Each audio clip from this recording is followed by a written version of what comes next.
নমস্কার, জয় রাধে, রাধেশ্যাম, রাধে, রাধে। এখন প্রশ্ন হলো, জীব শ্রীকৃষ্ণের শরণাপন্ন হয় কেন? এর উত্তর হলো, শ্রীকৃষ্ণ কৃপায় জীবের সমস্ত দুঃখময় মায়াবন্ধন নাশ হয় এবং জীব শ্রীকৃষ্ণ ধামে উপনীত হওয়ার সুযোগ লাভ করে। কৃষ্ণের অপর নাম হলো হরি।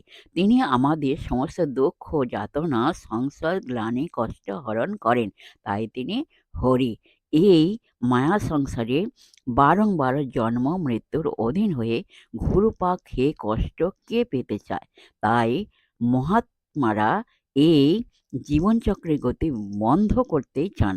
সেজন্য বুদ্ধিমান জীব শ্রীকৃষ্ণের শরণাপন্ন হয়।